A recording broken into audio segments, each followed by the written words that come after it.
Good evening, folks, and welcome to COMA. Thank you so much for being here on this very strange weathered day. Before we get underway this evening, I'd like to acknowledge that we are meeting on the lands of the Kaurna people. I want to pay my respects on behalf of COMA to elders past and present. I want to acknowledge the deep relationship to country of the Kaurna people, that this land was never ceded and that it always was, always will be Aboriginal land. And also that music has been made on this land for 60,000 years, and that's just a really incredible thing to think about. And we are very proud, and we don't take it lightly that we're continuing in that tradition of music making on this beautiful country. So, we are the COMA New Music Ensemble, which is a group of mostly committee members with a couple of guests. And we are really delighted to be here this evening presenting music all by living Australian composers and premiering 2 new works as well. And the first of those is a commissioned new work from our 2024 featured composer, Sebastian Collin. And I would love to welcome Seb up to say just a few words about his piece.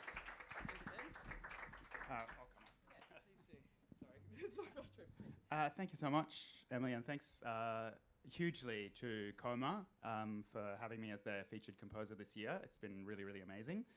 I thought I'd just give you a couple notes about the piece I've written as part of that process, which is called Prière or Prayer, and it's based. I would say based, but actually I've just straight up taken chunks of material from an existing work by Lily Boulanger, who was Nadia Boulanger's younger sister, a not very well-known composer from the early 20th century. She died extremely young. I think she was 24 or 25, of TB. But in 2014, she started, 1914, she stared writing this piece. The text is taken from an old Buddhist prayer that was brought back from Cambodia by a researcher, also French, and she brought this text back and translated it, and it landed with Lily Boulanger, who was interested in I think really epic themes musically and also ideologically, and so this text speaks of redemption, creation, equality. So it's poetry, it's a prayer, and I think Lily's music also really captured a lot of those things. A lot of the critics of the time of Lily said how good her music was and how it landed well on Western ears. It was still totally okay. But I think in writing it, she had completely transcended all of that. I think also the fact that she was very ill, and this was quite late on in her life, that she was in a really cosmic place. So for me, I've taken a lot of these ideas and themes and stretched them out into a longer form than the piece with these fantastic musicians here. I'm extremely grateful for them, for the COMA New Music Ensemble, because they have completely realized the work really, really beautifully. So I'm very grateful. Thank you to the COMA Committee New Music Ensemble. And thank you all for being here on a surprisingly rainy day. So before I leave you, I'm just going to actually read you the translation of the text, which is originally in French, just to leave you to ponder as the piece is played. So it's, may each thing that breathes, may all creatures from everywhere, all the spirits and all who have been born, may all women, may all men, Aryans and non-Aryans, all gods and all humans and all those who have fallen, in the east and in the west, in the north and in the south, may all the beings that exist, without enemies, without obstacles, overcoming pain and attaining happiness, be able to move freely, each on the path destined for them.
Thank you so much, Seb, for that piece. That was really fun to play.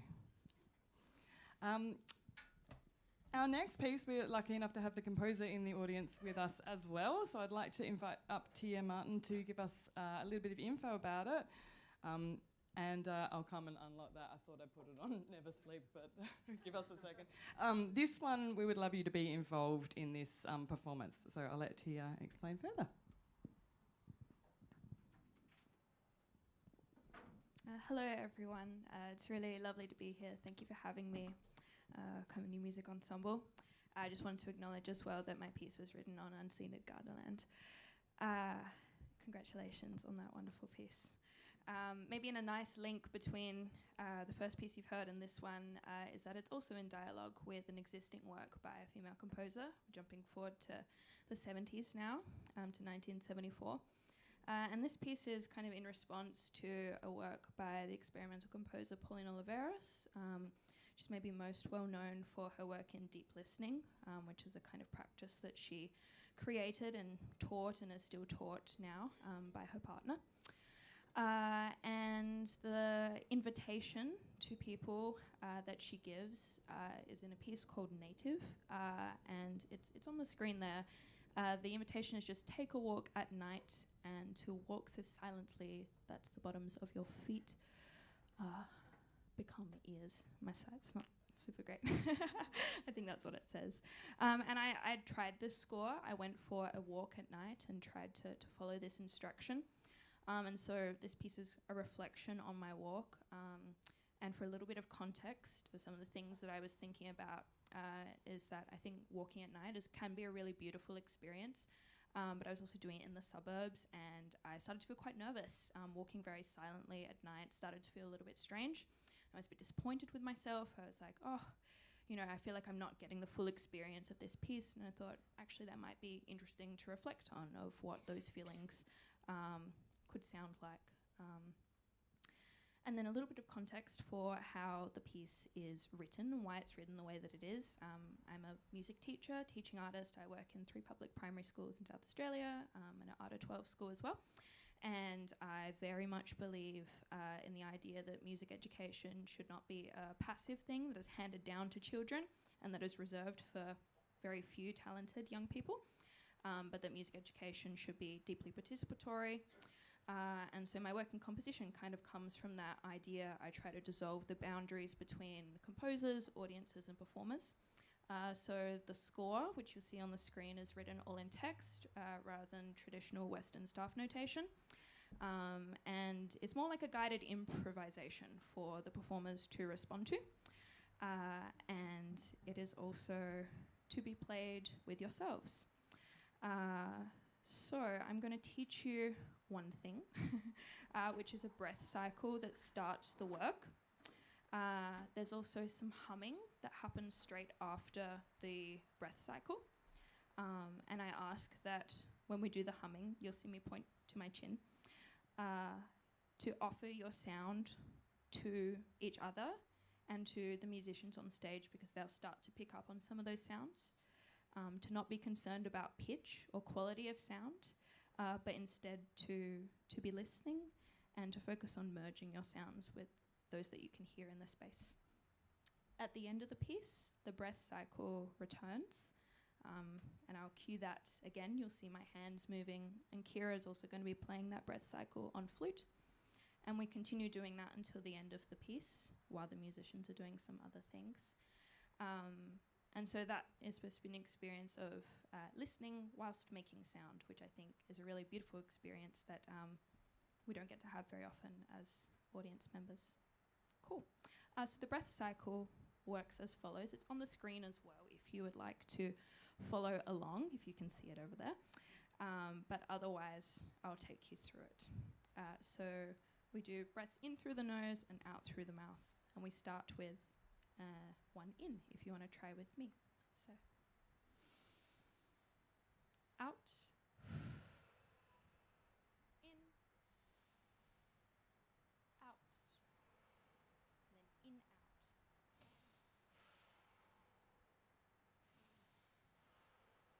And then we hold this one and let it out silently through try that one more time. So we'll start with in and out. Those ones are long. Out. In. Out. In, out.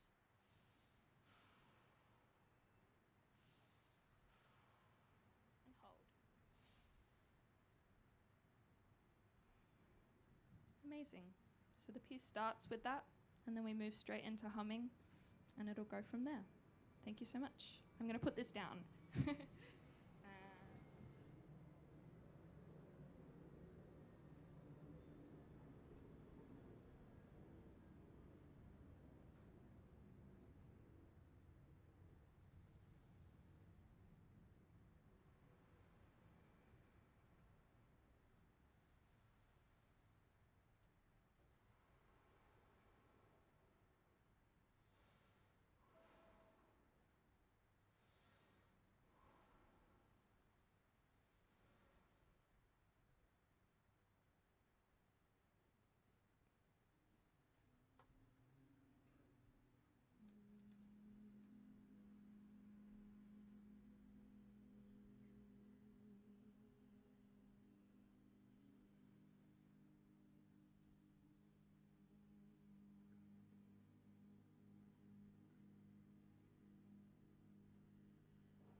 Thank you so much, Tia, for leading us through that and for writing that beautiful piece. And for you, to you all for being part of it as well. We're going to do a little reset, and we're going to welcome to the stage our ninth, I think, member of the ensemble who's been sitting quite late. You're a member of the ensemble, but you're only playing on your own. So I don't know how that works, but this is true. So please, Ciara is going to play a work by Naarm-based composer Nat Barch. Nat is somebody that both Ciara and I have admired the work of very much for many years. She's a beautiful pianist and composer, and this piece is called Searching for the Map.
Thanks so much, Ciara. Short, but very sweet indeed. That's such a gorgeous piece. Sorry, Dave. Let me get my stuff out of the way. Yes, we're just going to need a little minute to reset for Dave Moran. Please welcome him. Dave really is our special guest this evening because he is the only person on stage who is not a COMA committee member. So, welcome, Dave. Part of the family now. However, I am going to have to ask you to be the one to tell us about this piece because I don't know much about it. Okay, so we'll just take a minute and Dave will get settled and then he'll tell you a little bit about what he's going to play for us.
by a composer from Perth named John Pax. It's a piece called Air Burnt Dry for solo cello with some slight amplification and some slight modifications to the cello's technical practice, tuning, and it also includes some vocalization from the performer as well. The inspiration or impetus behind this piece is a quotation from the book of Isaiah. The words are, "And your voice shall whisper out of dust." Throughout the course of this piece, I aspirate these syllables that make up this word in ancient Greek, so it's unlikely that it would be discernible, and it would probably be not discernible anyway because it's whispered in interesting incantation style delivery. There's also a kind of interesting technique that he employs in this piece, which I don't want to spoil by saying anything about in advance, but I'm going to move my music stand so you can get a better look at what's happening with the cello while I'm playing.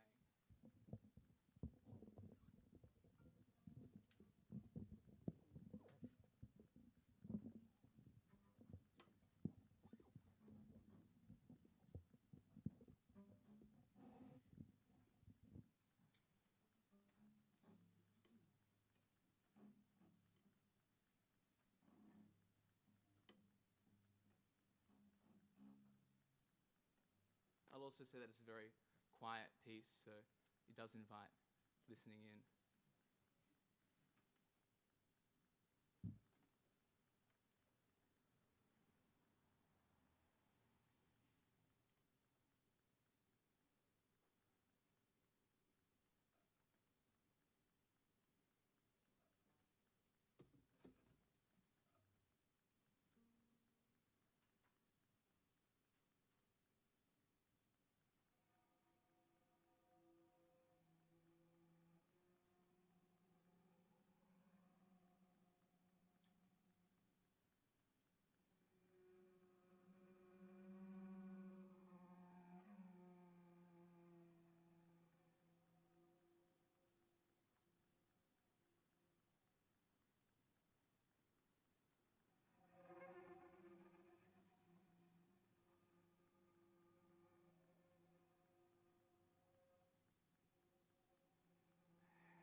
Thanks so much. Our last piece this evening is by Elizabeth Julian, who is a Sydney-based composer, and I contacted Liz a couple of weeks ago, asking if we could play one of her scores, and she said, of course, that's great. And then a few days later, she sent me an entirely new one that she's written just for us, which was really lovely. So I think she's going to be watching the live stream from Sydney tonight. So thank you, Liz, for the piece. Would you like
Thank you so much.